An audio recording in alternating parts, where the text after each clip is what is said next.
I met with my cabinet, more specifically my liquor cabinet. And I drank 1 beer, 2 beers, 3 beers, 4 beers, 5 beers, 6 beers, 7 beers, Crown Royal, Jim Beam, Jack Daniels, vodka, tequila, and a couple more beers on top of that.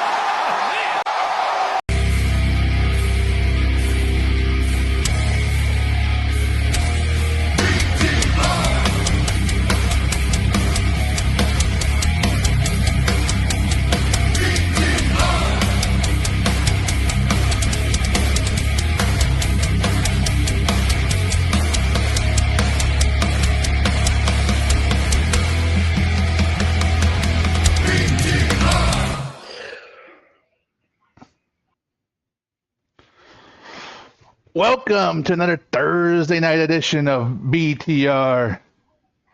I am your host, Randy. And on this direction over here, Fernando. What's going on, Fernando? Hey, you are the host. I am the host today. You are the host. I am the captain of the ship. I am the captain now. But I am the captain. Before we get into it, hit a Stone Cold Stunner on that follow and subscribe button. Oh, hell yeah. Hit that little bell, get some notifications when we drop. We will go live every Thursday, and we do post videos on Tuesday off of all the social medias, Twitch, YouTube, Spotify, everything else, anywhere you get your podcast needs. But today, we're 1 week away practically from WrestleMania. We're getting there. We're getting there. But we just came off an AEW pay-per-view this past Sunday. It was a bit long. It was a bit long, but there were some good matches. There was some, not so great matches. But we'll discuss. We're going to discuss it. We're going to get into it. And we're going to start talking about what we've seen in AEW, and then we'll lead into what's coming up this coming weekend for WrestleMania. So, did you see the AEW Dynasty pay-per-view?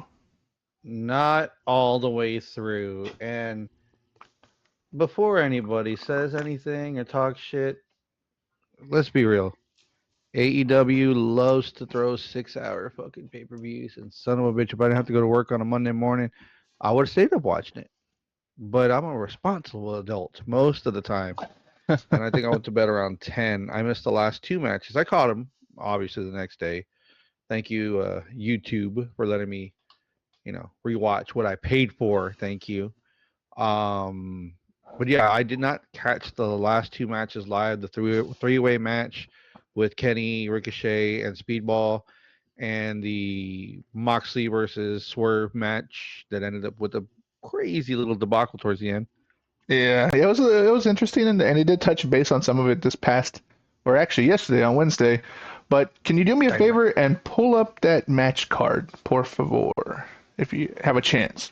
And while Fernando is pulling up that match card, I mean, we're going to talk about a little bit of, obviously, Dynasty, and there was some build-ups. There was some questionable calls and things that were happening. But nonetheless, you're getting a 6-hour pay-per-view practically. You're getting the pre-show and the full show. I think it was a total of maybe they ended up adding more matches than the matches we talked about last week. So they did build it up. You got a lot of stuff. You had the Owen Hart Cup tournament matches. You had some belt matches, some title matches. But have you been able to pull that up, sir? I'm over here on yahoosports.com, and they've got a lot of retweet stuff on their thing, but there is some stuff that are showing here. It's not like a straight list, but it is giving me everything here. So let's see. Do you want me to just go match by match, or just let's go match by match, and if we have anything to discuss about it, we'll just discuss it. So all right. Well, that's towards the end. I don't know if it's giving me this in an order or not. I don't like what's going on here. Let me see if I can find. Why don't you go to SmackDown Hotel? They always have everything pretty solid, pretty accurate. And if you haven't had a chance, we discussed about it. Actually, Fernando touched on this last week, and he has been using this website for quite a bit. And it is pretty much compiled with a bunch of wrestling fans who have really sleuthed the internet and got a lot of information for rosters and matches and streaks and everything in between. And that is the SmackDownHotel.com. .com. This is more of the video game stuff. Where is the events, pay-per-views? It's pulling it up. AEW It's pulling up. The anticipation is having me chug a nice Texas beer. Ziegenbach beer. Oh, look at you. It's delicious. Going dark today. Going dark. There's Dynasty. All right, so here we go. I did find the, I believe this is a match card. Yes, because it's showing the 0 hour and then everything's going on here. Okay, perfect. So 0 hour pre-show. There was a three-way. Sorry, not three. It was a 6-man tag. Nick Wayne, Lio Rush, and Action Andretti versus AR Fox and Top Flight. Dante Martin and Darius Martin. Did you catch this match? I did catch the match, and it wasn't bad. I mean, it was pretty cool knowing that these guys are high flyers and they float around the ring a lot, but, you know, the heels came out doing heel shit, and the heels won. I don't like that Lio Rush and Action Andretti wear these stupid, like, jackets. They look like the little landmines from Mario Brothers. Yeah, the little walking turtles with the spikes. With the spikes. That's what they look like. They look like idiots.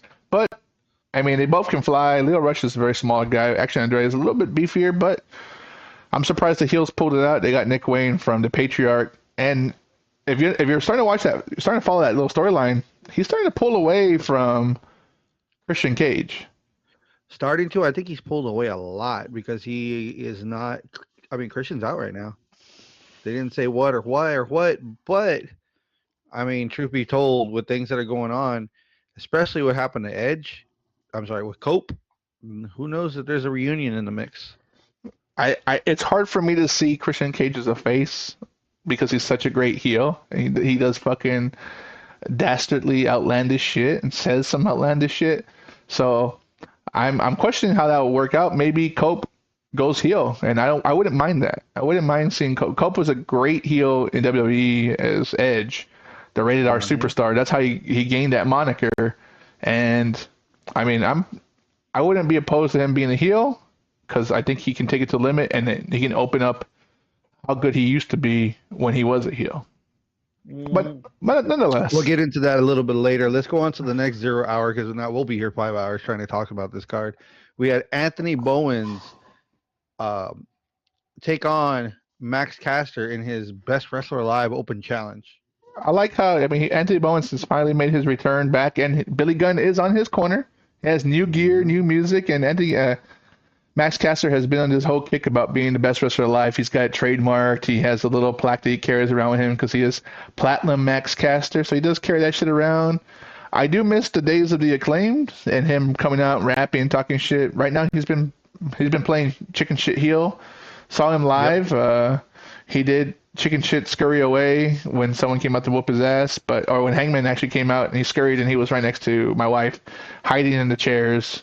Pretty funny, but I do miss the days of the Acclaimed. But it was good to see Anthony Bowens back. I wasn't sure if he was hurt or they were just trying to repackage them because Max Caster's been on TV consistently and all the live shows. So I mean, who knows what they're doing? Like I said, it's hard pressed to say that I don't miss the Acclaim. They were one of the best tag teams AEW had produced. So they did, no lie. It was nice to see them do what they do as a tag team, even though they weren't the best tag team. They were a very solid tag team that really got you motivated to watch. I mean, they don't have the best move sets together, kind of greenish per se, even though they've been doing a little bit. But they were a solid team, and it made worth watching with the entertainment value that they added to their repertoire, per se. Absolutely, I think that's what AEW's been missing in the tag team division.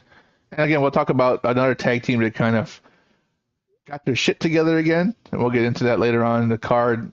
But so we open up the card with the Owen Hart Foundation Men's Tournament quarterfinal. That's a lot of words. Well, that's a lot Will of words. Ospreay versus Kevin Knight.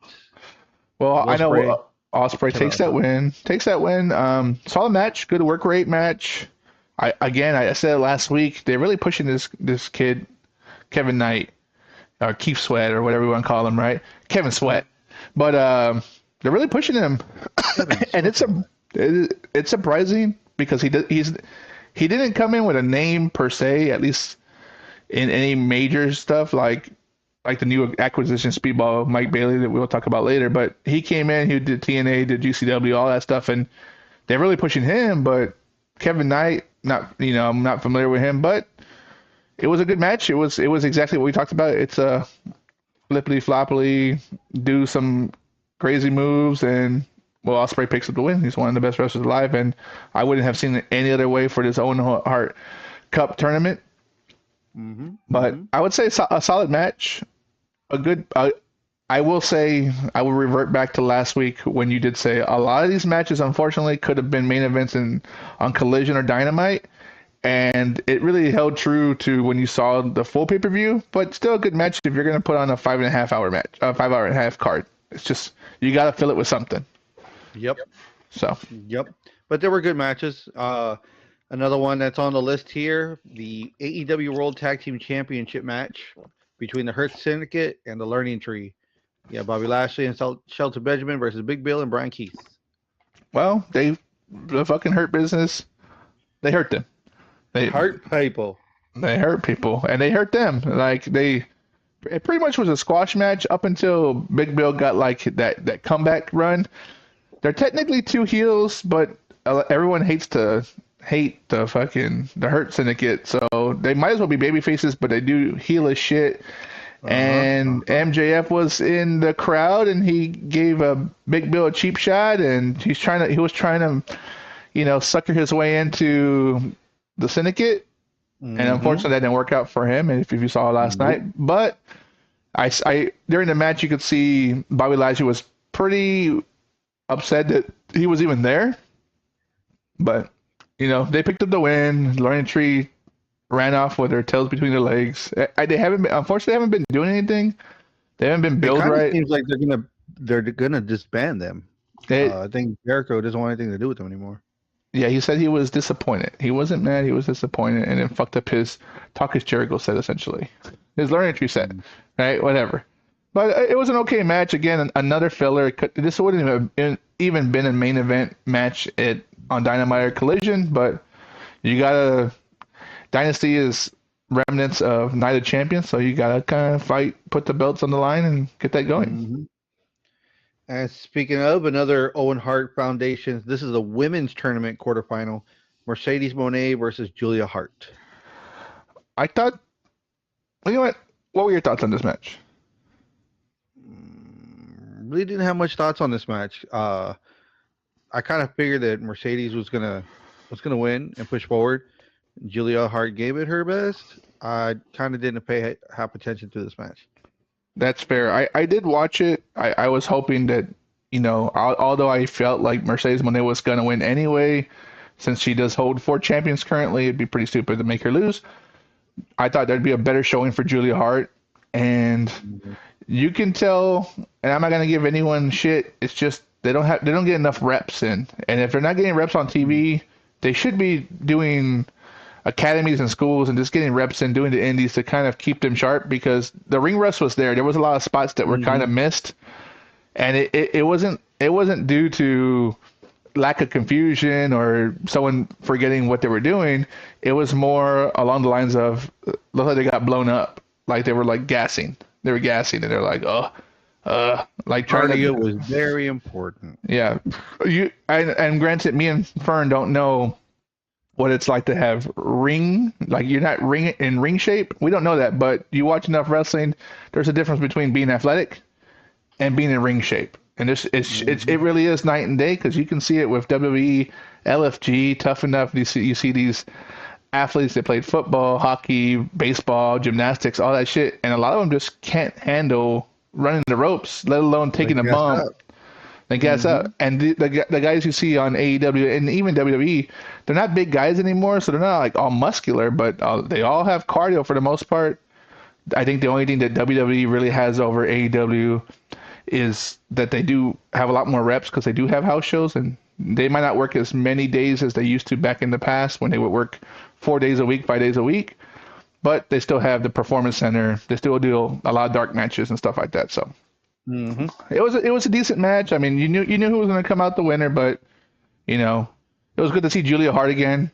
I'm just trying to see how they're going to repackage her now that she's with the Hounds of Hell and it's not the House of Black anymore. I'm waiting for that. So time to change it up a bit. Don't be afraid to change, knowing that someone you were kind of holding on to their tails while they were pushing through and giving you their gimmick. It's don't be afraid to change up and make your own statement. You started off Julia Hart as a cheerleader, and then you turned into this little possessed demon, and now you don't know what your character is anymore. So figure it out. I mean, and she was the TBS champion. So like she has the capability of doing it, and she did have a good little run, and she defended it well. But when you're off of TV or whatever, your group gets kind of disbanded, kind of. So it's just let's get some more reps and do some more house shows. AEW, like let's get these guys getting some reps, and they can only make them better. That's right. Next match is the AEW World Trios Championship match: the Death Riders versus Rated FTR. We definitely touched on this match last week, and I said, well, you kind of know that I feel like FTR is going to turn on Cope, and the Death Riders are going to squeak by utilizing the miscommunication or whatever, and that's exactly what happened. But the outcome, great storytelling. This is the fresh coat of paint that we're talking about Julia Hart needs, that FTR needed. And this is going to shake up, hopefully, the tag team division. Like, this is a heel FTR. They're good. I've always enjoyed heel FTR, heel revival, whatever the fuck you want to call them, or fuck the revival when it went to FTR, whatever the case may be. They're good.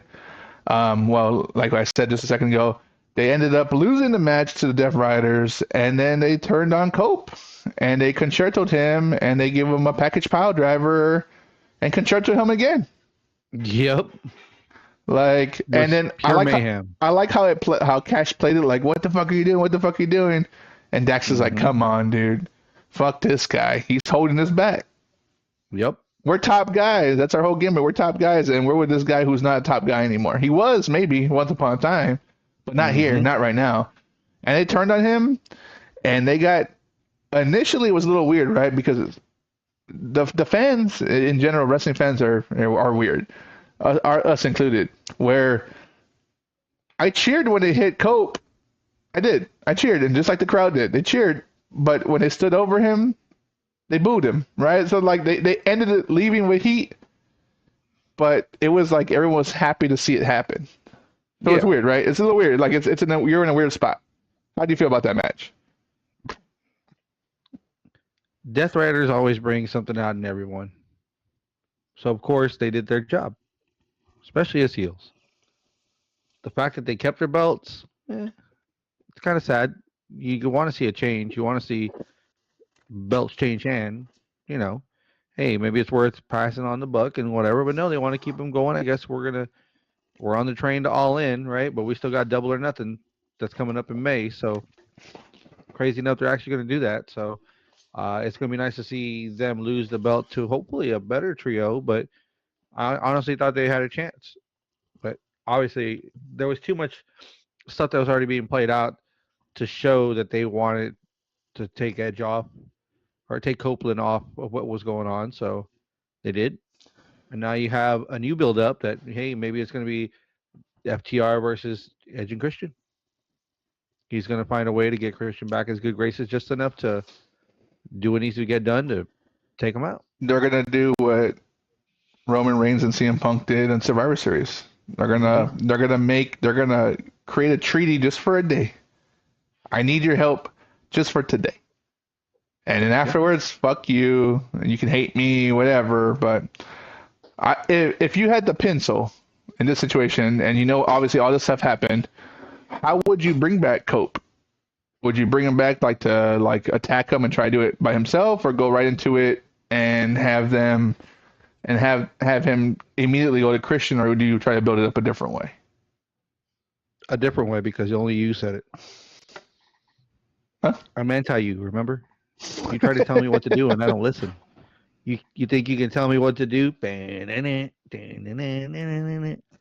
No, really though, there has to be something to where maybe Christian comes out and he's trying to plead his case now that he's fighting against his family, and FTR ends up helping them out. And then that's where you're pushing, where Christian really isn't a good guy, but he's trying to do better, Okay. or just enough to a factor where Cope can come in and be like, I'm gonna do a one in and let's talk about this. Let's see what we can do. We'll do a match and we'll call it. You know, I Yeah. don't think if they were to go and continue on as a tag team, that would be a sight to see. But they would really have to do okay at the writing. Cope would have to take a lot of that writing, or Cope and Christian would have to wrap that together. But if it doesn't end in them falling apart, then I don't know what they're doing. Yeah, Because I don't see it lasting. that would be a good build up for All In. One more match, Edge and or Cope and Christian. But I wouldn't. I mean, I know everyone's clamoring. I was clamoring when or Cope first got there for them to create a tag team and just fucking wreck shop, dude. The old guys still got it, and they still do. They're however old they are, 50 something. They still 50s, right? they're still putting out high caliber matches, and they know how to tell stories. They know how to build matches. So I think this is one of the Think about what you're saying right there. Especially that they're older gentlemen in the ring, older wrestlers in the ring. They still have the mindset of knowing how to carry a match, that you don't have to go and put all this extra crazy effort like the younger cats have to do, because they know how to take their time in holds, take their time in keeping somebody berated in the corner, not giving them a chance to get out, hot tags back and forth, and keeping one guy, cutting the ring in half, like they like their terms they like to use. So yeah, it makes perfect sense that you can put them still together and they can outsmart the others and still give a good, show without having to go crazy tope suicidas and whatever off the top rope. I mean, they can bring in an antic or two, but a lot of their old shtick. Yeah, they're gonna play some of the greatest hits and add the new shit they've been doing. Like they do have a lot more free reign in AEW, which is it's awesome that Tony lets them kind of go out there and do some shit, say what they want to say, and I'm actually looking forward to how this progresses for FTR and Cope. Shout out in the chat, Woody do in the chat. What it do, Woody do. What did you do? Woody do. What is the next match, sir? AEW Women's World Championship match, Timeless Tony Storm versus Megan Bayne. Thoughts on this match? I'm tired of Megan Bayne already. Fair. I am tired of Megan Bayne. I like watching Tony Storm fight, like the whole thing that she did where she came out like Rocky. They were in Philly. They were in Philly, yeah. So that was a cool little gimmick thing she did. I get it. Megan Bayne's a big girl, and they want to put her to do a whole bunch of stuff, but don't try to run in and take the title right out the back. Don't try to run in and flip flop over. Let her earn it.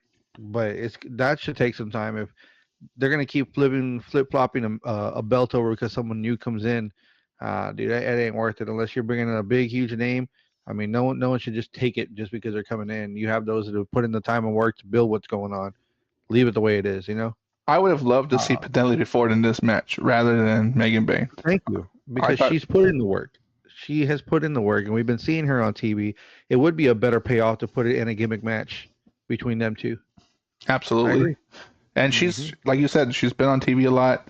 She's earned her keep for sure. Like she's in a lot of segments backstage and in the ring. So I would have preferred that. And I get it. You're gonna push the big star. She's big. She's one of the towering women in that division.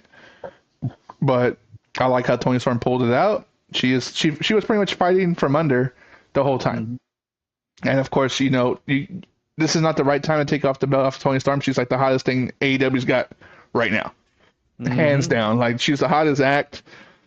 People are clamoring to see what she says, how she fights, who she fights, and how. And in reality, I feel like she's the one who's been building up these matches because people are like, "What the fuck is she gonna say? What is she gonna say?" So, Yep. Next match, another Owen Hart Foundation Men's Tournament quarterfinal. Kyle Fletcher versus Mark Briscoe. And I'm gonna tell you right now, I didn't watch this match either. so I'll tell you this: I'm actually I never watched the Briscoes too often on Ring of Honor. I did watch a couple of tag team matches when his brother was alive, but I like that they let, even though Mark Briscoe lost and Kyle Fletcher got the win, Mark Briscoe showed out. It was actually a good match. Like this was actually that boy turns it on and he goes. I'll give you that. I'm not gonna say like this is a boring match or anything like that. I just was probably doing something at the time. I wasn't paying attention.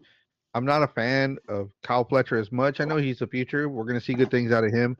To me, whatever they do with him drags right now. But Briscoe goes, man. Briscoe, you cannot take that away from him. Briscoe goes for being a big dude. He throws himself around a lot. and that's exactly what happened. Like I saw some things that I hadn't seen Mark Briscoe do since 10 years ago in Ring of Honor.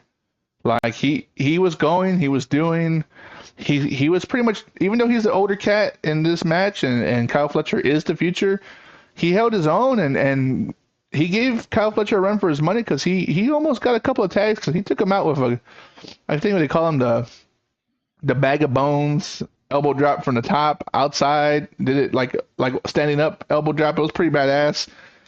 But Kyle Fletcher being the younger, more aggressive, and then that is his shtick right now. He's uber aggressive. He took it to the next level and gave him that neck breaker on the corner turnbuckle, and it was pretty badass. And like I said, he earned that win. But it was really good to see Mark Briscoe give it to him, and I was really hoping that Mark Briscoe he'd finally get a win on AEW TV, not being in a tag team or whatever. But good match, solid match. I'm looking forward to actually what Mark Briscoe's going to do. So whether it's Ring of Honor, let him get a run at the Ring of Honor title, something. Yep. Speaking of Ring of Honor, the next match was the Ring of Honor World Championship versus Mask, Bandito versus Chris Jericho. Dude, this is the stupidest match with referee shit. Oh my god! Like, how the fuck? Thank you for finally saying something like this. How the fuck can a referee who didn't see what happened and a second referee who came out to stop an altercation between Bandito's brother Gravity and was it Keith or Big Cass, and then Jericho wins with a bat, and regardless of if he cheated or not, he still won. And then the mom is like, no. The mom and sister are like, no, he had a bat. I've never seen ever in my whole life of watching fucking wrestling, ever, a referee, two referees who did not see what happened overturn the fucking decision and restart a match, ever. And then on top of that, championship match. Not only that, exactly, championship match. But not only that, if you're gonna restart the match because of using a foreign object, and then the mom or the sister slap Chris Jericho, that should have been disqualification, right there. That should have been disqualification. And they both referees saw her slap him after the bell already rang to restart the match, and then they let Bandito win. And I love Bandito. Don't get me wrong. I love Bandito and I love Chris Jericho, but you made your referees look really, really stupid, and they're supposed to be one of the most important keys outside of the wrestlers to dictate how the match flow goes.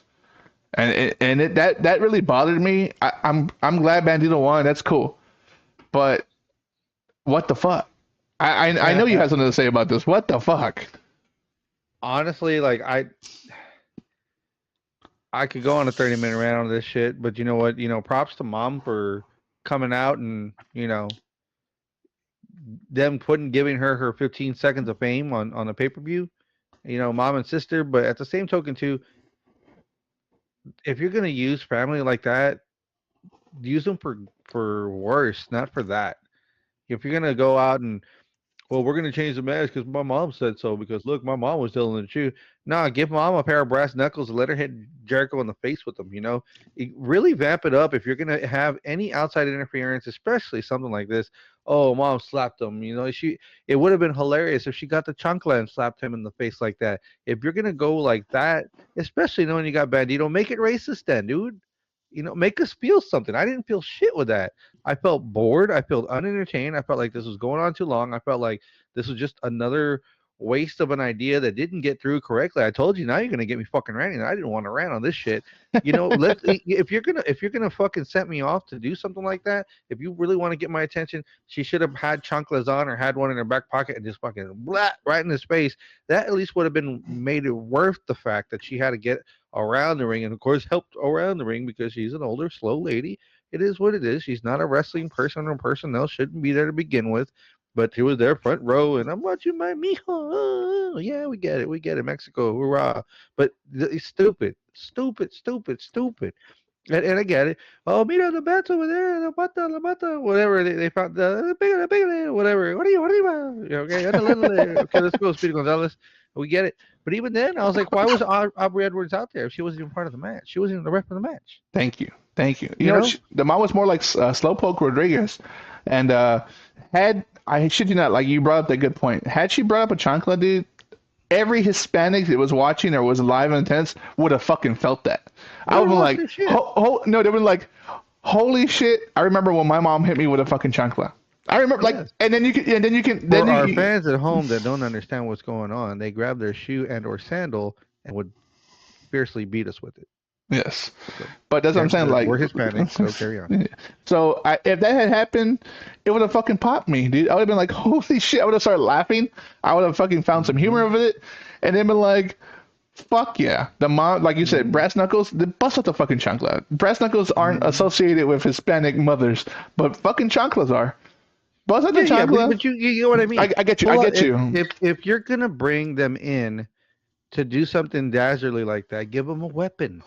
They should have done. They should have done with because brass knuckles are synonymous with Chris Jericho. They should have done. They should have done what Nick Gage's mother did when she interfered. Right? She did some dastardly shit. She would hand them the fucking nuts to Christian Cage. She'd hand them the chain. She'd hand them her heel. She did the right. She played it the right way, the heel way. But had the mom did that, make it worth it. Right? Exactly what you said. Make it worth it. Make me feel something. This wasn't even a Ring of Honor match. This wasn't even like the dark match before the show starts. Like this felt for like the championship, for the fucking championship. Yeah. No, not at all. Yeah.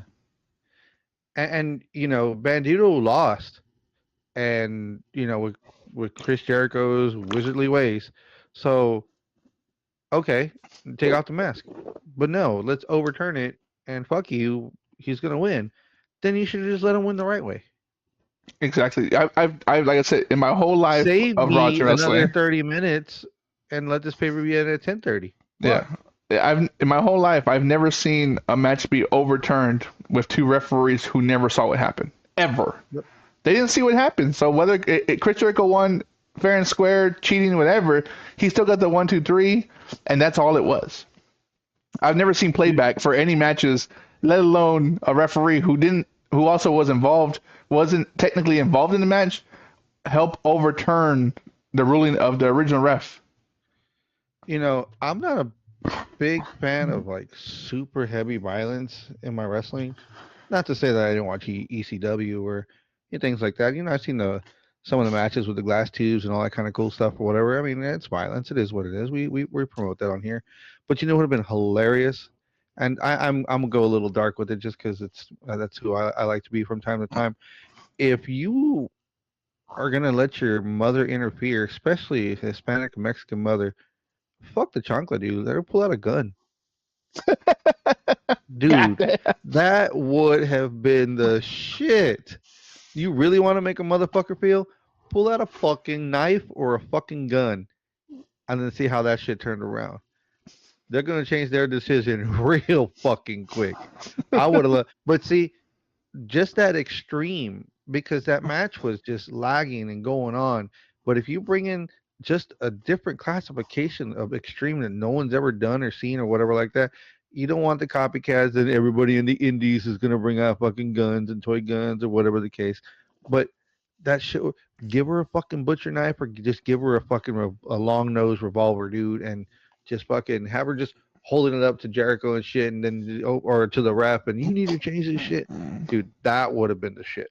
Let's Might just have, might have been a little take extreme, but I think AEW my probably could have pulled it off. yes, they could have because they are known for doing something like that. You know, it's a pay-per-view, so I mean, hello, didn't they poke out Swerve's eye or didn't Hangman get like, shit done to him, when they had their match and they're licking each other's blood and stuff. And then you had fucking Moxley on Dynamite with the nail bat in his back with the nail still sticking in there. So you're on a pay-per-view. People paid to see this shit. Let's go extreme. Pull out a fucking gun. Let's go. I'm not saying to shoot it. I'm just saying pull it out. Wave it in the air. It could have been a a Stone Cold where the fucking little paper gun, like the Joker said, bang, it came Bang. out. Even better. Even better. Even better, right? But Yeah. lackluster match, unfortunately. Especially for a Ring of Kudos to Honor. Bandito for winning. Yeah, well, kudos to him. Yeah. Kudos to Bandito. He is the new Ring of Honor World Champion. I hope at your next match your mom brings the gun. And going on now to the AEW TNT Championship match, Adam Cole versus Daniel Garcia. No time limit, no outside interference allowed. And let me start this one real quick because the one thing I will say about this match was it could have been a better match. I don't know if Adam Cole really did get hurt, twisted his ankle, did something to the effect, but sometimes wrestlers do these things where they say, you know what, I'm gonna fake an injury or play out that I'm halfway injured because we already knew he had a broken ankle before, especially with MJF from a year back or whatever, when he was tag team champions with him, blah blah blah. But if you're gonna play the whole thing that you're injured through the match, it's like, dude, you're pulling out older things.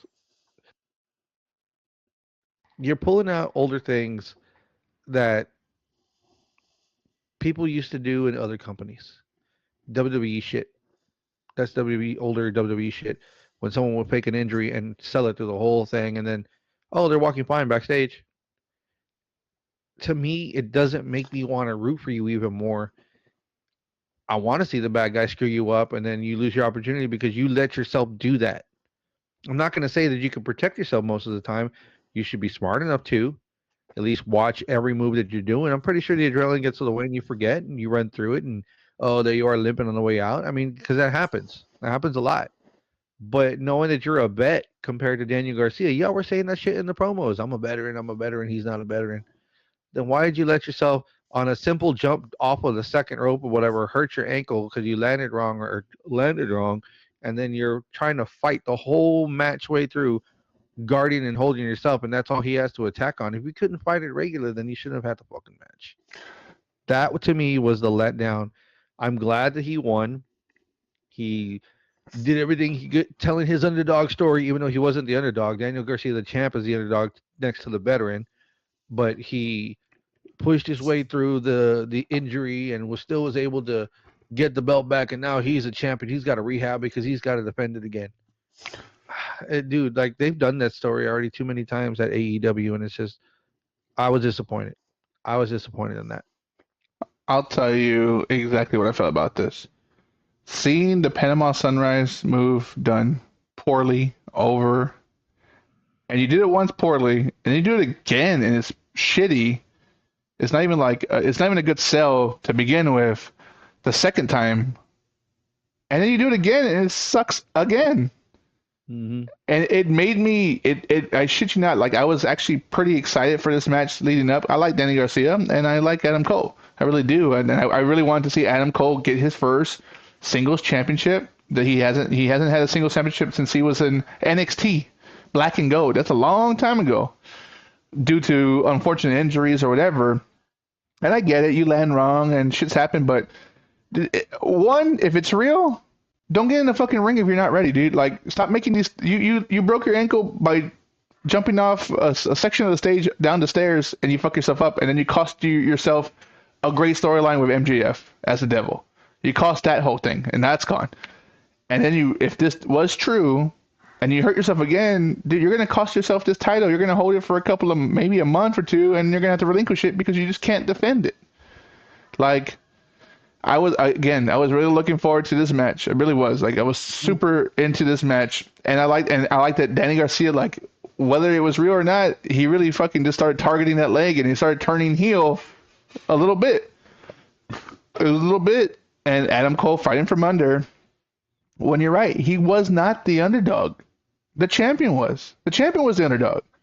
And you're selling and you're doing all this shit, and somehow you pull it off with another shitty Panama Sunrise.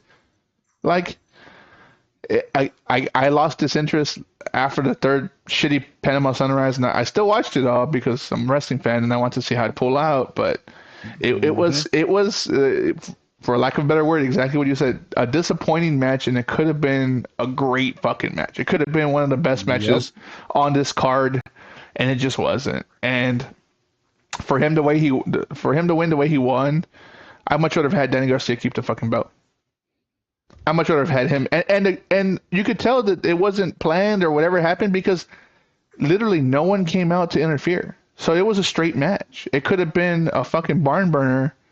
Well, yeah, it was actually put in the thing. There was no time limit and no outside interference because both sides had people that could interfere or would interfere. And yeah. And I thought, I shit you not, I thought Daddy Magic would come and fuck over Danny Garcia.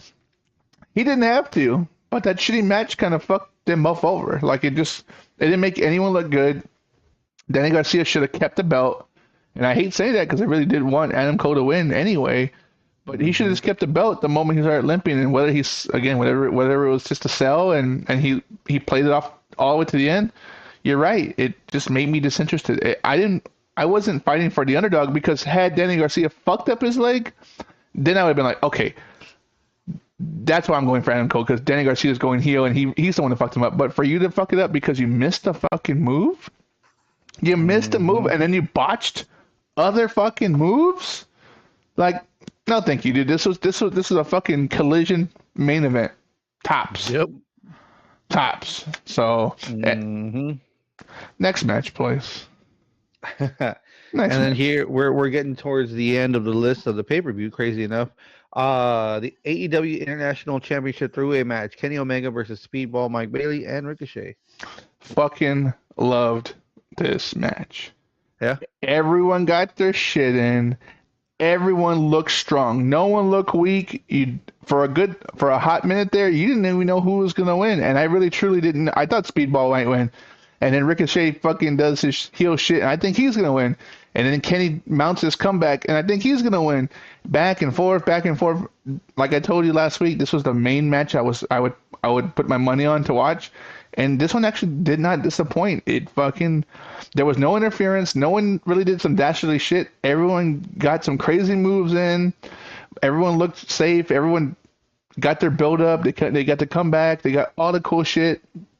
And so happened that Kenny Omega, because he just won it, got the win. But I really truly believe that I think if any one of those three men had won, I would have been happy regardless. So great match. I can't say more great things about this match because just watch it back, dude. Just watch it back from start to finish. It's entertaining. It's high flying. It's action packed, and there's so many great false finishes that and they weren't overdone, and it was well played for three guys, and they played it well. What do you think? How do you feel about this match? I'm not sold on Speedball Mike Bailey yet. That's fair. I'm not sold on him yet. So you could have put Kenny versus Ricochet. I still would have watched it. I'm not sold on Mike Bailey. So this is one I'll probably have to go back and watch again.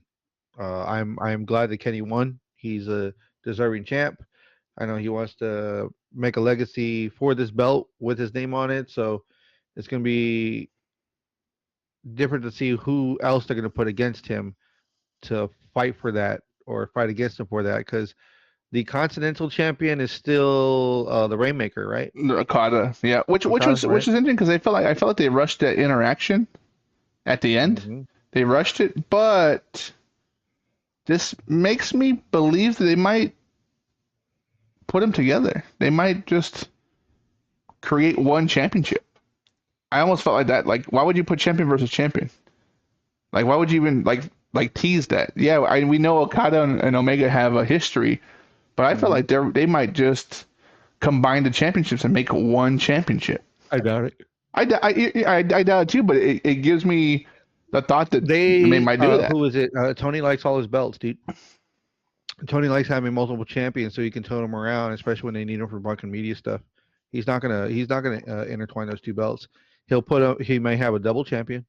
I mean, Mercedes has 4 belts, but realistically, she's got 2 of the main companies on her back, which is TBS and the New Japan America.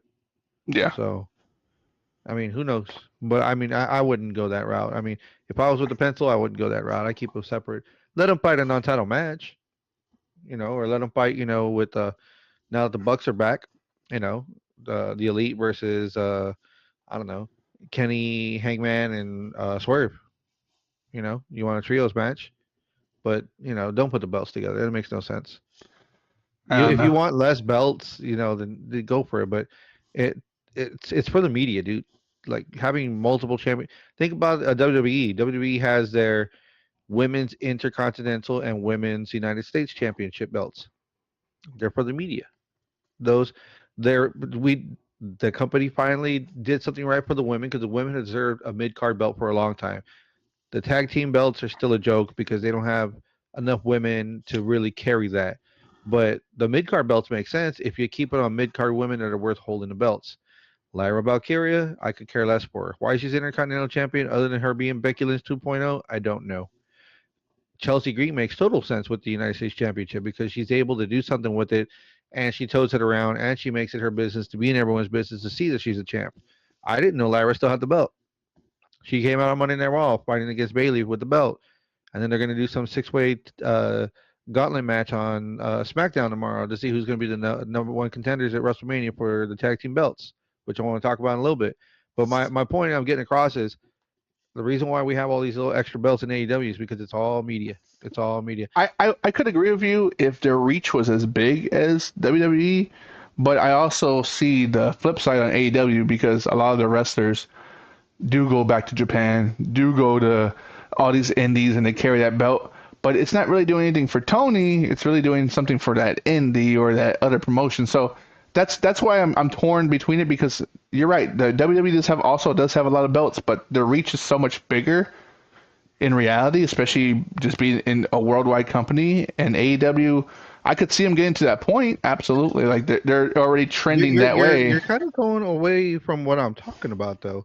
With the media, every town they go to, they're at TV stations promoting what's going on to sell tickets. They're at cricket stores and HEBs and Albertsons or whatever, signing autographs and taking pictures. WWE does that too. Whenever they do it and they know they're having, complications with ticket sales, they send their champions out there with the belts. Hey man, we're going to be over here. Kenny's doing a radio show. Everyone come out and, shake his hand and, get a quick picture or whatever the case, and that's what I mean by media. Not so much, them trying to get, extra time with whatever else is going on. They do a lot of like scrum stuff outside to generate revenue per city because not every city is a sellout. Let's just be honest. Not every city is a sellout. People make fun of it all the time on social media with their memes and stuff. Oh, look at the AEW's hard cam side. There's nobody on there. Well, hello. They also block out some shit so that way they can have their equipment there. Duh. But you look at the rest of the place and it's filled up to the brim. It just depends on where you're at. It really does depend on where you're at, whether you're stateside or overseas. I agree on that part, and I know they're doing their media scrum. I wouldn't be hard pressed to think that they could combine that one belt because you still got the TNT championship. Just in the men's, you got TNT, you got the trios, you got the tag, you got the world heavyweight. They don't have enough shows or enough. They don't do enough reps where they have live shows to have those things on there. And you're right, media scrum. You need a fucking pander to the crowd to get some tickets. I'm all about it. That's just business 101. But I don't know. I see both sides of it. So regardless, Kenny's a champion. good match, great match actually. So watch it back if you get a chance. That Watch it gives back. a reason to give him the belt without having to have him the main belt on him, because people would want to see him with the main belt, but a lot of people don't. Agreed. So, kudos for them for having that extra there. So our last match on the pay-per-view, AEW World Championship, Jon Moxley versus Swerve Strickland. Moxley came out on top with all the hoopla around him. This match was boring. Fucking boring, hands down. Even with a surprise by the Bucks, it didn't seem like anyone was very interested in it. I think when the lights went out, people were expecting someone else. Mm-hmm. I was too, and I don't feel like I like the Young Bucks. I like Swerve. I like Mox from time to time, but I don't feel like the match could have. It didn't really live up to the potential. I don't think there needed to be more violence or anything crazy like that. I just don't think the match really flowed the way they might have wanted it to. And then to add the Bucks to a lackluster match didn't really do Not much just for me. the Bucks, but a lot of the shenanigans that were going on with who was out there, the Death Riders, Mia Shafir, Death Riders, yeah. I don't know, like it just it was a shitty way to end the match.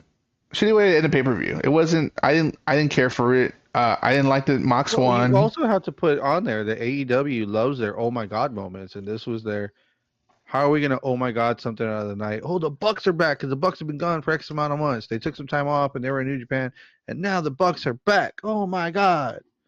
So since you said, now I'm gonna put this on your court. Since you said that it was lackluster for the Bucks coming back with the lights going out and everything, who would you want to see in that ring with the lights turned on? No bullshit. I know you don't watch New Japan, but the guy that Kenny fought, I forgot his name, in New Japan, David Finlay, fucking someone for like something like that, like David Finlay, that guy that Kenny fought before he came back to AEW when he had his first match. That guy is really good. I would even say like a surprise, like someone like from WWE or a former WWE star, nothing like that, but it just it truly didn't pop me. Like the way the Bucks left and the way they came back was okay, cool. Like they're taking time off. I understand. Hey, take time off. Do you work X amount of days a year, like, and you put your body through that shit. 100% get that. I'm just saying, like, I don't think that the Bucks did anything for me, and had it been someone who, like, they've had maybe Mox's lot of New Japan shit or GCW shit. If someone like that came from somewhere else, then I'd be like, holy shit, okay, cool. But I don't even know, because the match was so lackluster, if anyone would have popped me, to be honest with you. Like, in reality, it could have been John Cena. I'd been like, oh, what the fuck is he? My immediate thing would have been like, what the fuck is he doing here? That would really be it. It wouldn't be like, oh my god, he's there to save Mox, or Seth Rollins is there to save. I don't even know, because the match didn't build up to that. So I don't know. Like, it's just, it could have been anyone at that point, to be honest with you, and I don't think I would have fucking felt as much surprise because of the way the match was already playing out, and how this is your heavyweight championship match, and there was supposed to be no interference. It wasn't a no count anywhere, no rules match, but they pretty much had a hardcore match. Why? It's not a hardcore match, not a Texas Death match. It was a regular championship match. How the fuck do you get a table? How do you get the fucking ladder? How do you use the fucking announcer table? And there's no rules. There's no fucking. Then just fucking say it's a no holds barred match. Just say that, and I'd be fucking more fine with it. But it wasn't that. It was supposed to be a regular AEW championship match. That's what was lackluster about it. It was supposed to be that, and they try to take things to the extreme, which is fine. I love it. I love all those Texas Death matches, but I don't think the payoff was there for Mox to retain the title. And it's that's the biggest disappointment of it all. He retained the title, and Death Riders are fucking dead, dude. It's one thing they fucking hold the Trios Championship. They wanted they retained it because that was a different story within itself. But I don't know what's next for this, because it's already boring. Everyone already hates the Death Riders. Like, it's over with. Just fucking just understand that you dropped the ball and move past it, and you didn't do that. I feel that 100%. I feel it 100%. If the Bucks cost Mox the match on purpose, then you can revert back to Mox saying, "I'm here to disrupt the system," and the EVPs, fucking the Young Bucks are like, "We're the rulers." Then you can have that storyline if they had cost in the match, but it cost Swerve, who doesn't hold the title, who finally got a retitle, a rematch for the title. Like it doesn't do anything for me, honestly. So Yeah. I mean, I'm right there with you with everything on this. Quick thoughts from my side. If not Swerve, then who? Who's going to grab the belt? on this pay per Who? view, I couldn't tell you. I This couldn't tell paper you. you can't. But now, who? Now, who do you build it for? MJF keeps clamoring that he wants to go and take it. We'll do something with it. I know he's trying to get the Hurt Syndicate behind his back. He's smart enough to know, or at least throw it out there to us for us to understand and see that he needs backup. And Yes. just about anybody that goes for the world title against Jon Moxley is going to need that backup because you have four other people to deal with other than Moxley: Marina Shafir, Claudio Castagnoli, Pac, Wheeler Yuta. So unless you have a group that's going to back you up or the locker room that's willing to come out, no matter what, you're shit out of luck, and Jon Moxley's going to stay the champ. Yeah, and Darby's gone. He's climbing the mountain. No one's heard from him. He's going this week to climb it. I think Uh, he goes on the 12th or the 14th. that's what I'm saying. Like, it's just, you're right. Who's next? If Swerve was it, then people will be chasing him because technically he's a babyface. So yes, then all the heels, MJF can come after him because he doesn't have a group. He's not part of the embassy. He's not part of the whatever they used to call himself. You're right. If whoever goes after Mox has to have the fucking backup. We saw Copeland fail and he had FTR, Willow. That didn't fucking pan out for him. You have Swerve and Nana, and Nana's just a fucking mouthpiece. At that, he's a hype. He's a hype man, and that got him nowhere. They fucking turned on Daniel Bryan. He's gone. He retired. Who else? Like you're right. Who else is left? So you just fucking killed the story of the World Heavyweight Championship. Yep. So I don't know. I've been a hater for a while of AEW, and I was starting to come around.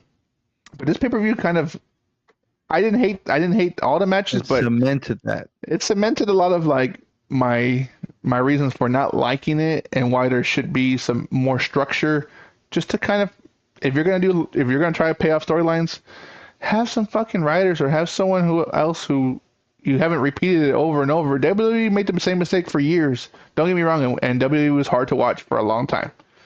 But you're an up and coming company. You have to learn from the past mistakes, so you don't try to make the same mistakes. And yeah, you're gonna fall on your face a couple of times, and that's okay. But you had been doing that this past year. You fell on your face too many times. This was the year to fucking just come out of that bullshit. You finally got big stars like Ospreay and God knows everyone else who came back. Ricochet, like, dude, make those pay off. Do something different. And it's not. It's just not. And it's a little disappointing and disheartening, to be honest with you. Especially when I haven't seen that championship, not once, in X amount of months since November or something. Whatever. Been 5 months. What the fuck? Bring a new fucking belt or just fucking let someone else win, like something. It's been lackluster. Lackluster, yeah. Mm-hmm. Little disappointing pay per view, and I hope they can regroup because they're trying to follow WrestleMania the following weekend on May 28th in Vegas. What? Isn't Double or Nothing in May? Oh, I was like, I thought you said WrestleMania is in May 28th. I was like, yo, like, what are you smoking today, bro? No, I said WrestleMania is they're next following. weekend, April 19th and 20th. No, I'm saying they're following it up, going back to Vegas. So like it's a month after WWE's been there, the biggest pay per view fucking in wrestling in general. AEW Double or Nothing 2025 is May 25th in Glendale, Arizona. Oh my bad. I don't know where you're getting your information I from, bro. hear Double or Nothing. I always think Vegas because that's what they've been doing it. That's why. Correct. They used to do everything with Vegas when it came to Double or Nothing, but for whatever reason, they're still doing that thing wherever WWE's at, AEW is not allowed to go there for a little while. So knowing that they're just coming off of Vegas, they're not going to be in Vegas for a little while. But I can tell you right now, there's nothing set for June, but they do have the July 12th 2025 Arlington, Texas Globe Life Field, AEW All In. And they actually have a TBA of where, but in August 24th, it's going to be AEW crossing over with New Japan Wrestling for the Forbidden Door. So, are you gonna go it's nice to to see. All In, Texas All In? I want to say yes. We're trying to plan for it. We haven't bought tickets yet. I mean, it's not like I looked it up the other day. There's still plenty of tickets to go around. You know So what's crazy? I don't know if you watched last night on Dynamite, but AEW is gonna be in the area in Arlington area for 5 days. They're gonna be there for Dynamite. yep. They're gonna record Collision on Thursday. They're gonna do it's not Fight for the Fallen on Friday, and then Saturday's a pay-per-view, and then they're doing something Sunday. They're gonna be there for 5 days in the Arlington area. So I want to plan to do all of it. Fuck it, I'm there, right? Just do it all. I won those tickets to AEW, so I didn't have to spend money for that. So I want to spend money on some other shows. Like the live shows are No, awesome. that makes total sense. Did you hear? I forgot the reason why. It had something to do with WWE is going on that night, but they moved the time for All In. Really? All In was supposed to be at 7 p.m. Central, 8 Eastern, 7 Central, 5 Pacific, but it got moved up. So now it's at 2 p.m. Central. So 3 p.m. Eastern, 2 p.m. Central, noon time Pacific, I think. I wonder if it's they're a- doing. I wonder if WWE is doing Saturday Night Main Event. I want to say they are. Something happened to the effect that WWE is doing something on that same Saturday night that pushed them to do that. And dude, that's crazy that they have that kind of push or whatever. They don't have anything on this website here. I need to find it. We'll have to throw it out there on the socials or look it up, whatever. But yeah, dude, they did that, and that tells you how much WWE thinks that AEW is some kind of competition, that they're able to put on some kind of banger on that same night that pushed them to make them do it way earlier, put on their 5 hour show way earlier. But that's a great thing. Like you think that it's WWE thinking their competition, but AEW is clearly changing their whole schedule because they don't want to compete. But they're still the baby. They're still the younger company. They're still the baby brother. I get it, dude. Like it's hard to compete with a global company who's been around for 40 plus years. Mm-hmm. Like it's hard. There's no comparison on being a 5 year company to a 40-year company. It's hard. So it's wild. It's wild that it has to be that way, but clearly it's gonna be, and they're gonna compete with fucking SmackDown. They're gonna compete with probably what sounds like main event, Saturday Night Main Event. So regardless, hey, I don't mind it being early because fuck, I don't want to be there till fucking 1 in the morning. Thank you. I'll Thank be you. there You one in know, the morning. I'm ecstatic that it's at 2 in the afternoon because you're at a baseball field hanging out all day. Outside. Yep, 2 to 7, great. And that way you still got time to do stuff in the evening or go back to the hotel, shower, and hang out, and Go look for some wrestlers, get some shit signed, or just yeah, bother them, fuck it, whatever, and so they can fight with you. yeah, fucking get drunk and fight a motherfucker too. Yeah, I don't want to fight a wrestler. Fuck that. I shouldn't get drunk out there. Maybe you shouldn't. I pull it back a little bit and go, whoa, hey, you, I don't like your product, but you're a great wrestler. I don't like your product right now, but you're a great wrestler, guys. So regardless, but we moved past AEW, and I think we're gonna hold off for WWE only because of the fact, not because of time, but we are 2 SmackDowns and 1 Raw away from WrestleMania. And I think next Thursday we should finally have a better grip on the full card that we're gonna go just blast it. I believe that's a problem. So I will not be. We're gonna have to do it a little early. I'll probably do a Monday, Wednesday because I will not be in town. I will already be in Vegas on Thursday. on Thursday. Yeah. Oh, okay. So I might pull it up because we definitely got to talk about the card because it kind of some lackluster build-ups, just the same way as AEW has been doing some shit. Then then next week's gonna be a little crazy. Then I think we should do a recorded if we can't do it live, and we still blast out the card. and give our and really just talk it out, because WrestleMania isn't looking so hot this year, and we really need to talk about why. Yeah. No, well, you know what? Let's do if possible, a live Wednesday. Do our day earlier. Maybe we might have something. I'm planning something special on a Tuesday. Maybe we do it on a Monday. To kind of, I think I figured out all the logistics on it, and then just we might do something really cool, something different that we were trying to do this past Tuesday, but schedules conflicted. But if this turd on my left hand side can get his shit together, we'll get it done. We'll get it done. But we have to talk about the card. Saturday, the 12th of July, Saturday night main event. Saturday night's main event XL. There you go. Well, that's why. Where's it going to be live from? A venue hasn't been announced for the second mid-year Saturday night's main event show at time of writing. Stay tuned out to the minute details. But yeah, they are, because I'm looking up the what is it, all the PLEs and stuff that are going on for this year, and yeah, they're going to do that. We have NXT Stand and Deliver Saturday, April 19th. Yeah. And I want to say that one's early too. It is, because night one WrestleMania is that night. So that's right. So it's during the day or during the morning. Shit. And then of course 19 and 20s Mania. Saturday, May 10th is Backlash in St. Louis. Saturday, 24th of May, that's the main event. Saturday night's main event in May. And then Sunday, the 25th of May, is NXT Battleground in Tampa. And then Saturday, 12th of July, is main event XL, XXXIX. So I guess this is 39, and the one on the 12th is number 40. Well, there you go. So, and then SummerSlam is Saturday and Sunday, the first ever 2-night SummerSlam in August 2nd, August 3rd. So that's going to be interesting. That's in Jersey. Oh, okay. So they're doing it big. They're doing MetLife Stadium probably. Yes, sir. MetLife Stadium. Yeah. And then in August, the 31st of August, they're doing Clash in Paris, France. Oh, shit.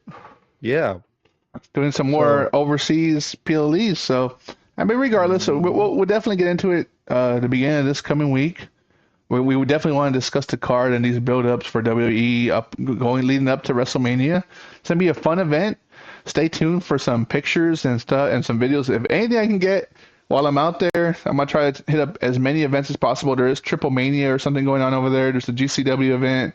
There's a CMLL event going on. There's WoW. There's Stardom. There's New Japan, the American version going out there too. So there's going to be a lot of fucking wrestling. Strong. New Japan Strong's going to be out there. So it's going to be fucking fun. There's going to be a lot of wrestlers. It's Vegas, the city that never sleeps. WWE has a lot of events that are late night with like a late night roast of WrestleMania with Tony Hitchcliffe or something like that. Dude, that's going to be so good. Yeah. If you ever watch Kill Tony Kill. Yeah, like it's supposed to be fucking intense, and he did a little commentator guest spot this past week. So we're gonna see how all this lands and how they build it up, because it is the road to WrestleMania and it's one of the biggest events in wrestling in general. So, and everyone feeds off of WWE. Maybe not AEW right now, but all the other fucking smaller promotions will be in town, and I will try to catch as many events. I'm definitely going to a Busted Open live event. I'll be there doing that. So stay tuned for some, if I can remember and I'm not too blitzed or drunk, I'll take some pictures and videos. Or it might just be a lot of fucking self-portrait videos thinking I'm recording something. Who knows? Stay tuned. Who knows? But regardless, this has been another Thursday night edition of BTR. Yeah. Don't forget to fucking hit that stunner. Don't do the Vince McMahon flop. Do the Scott Hall.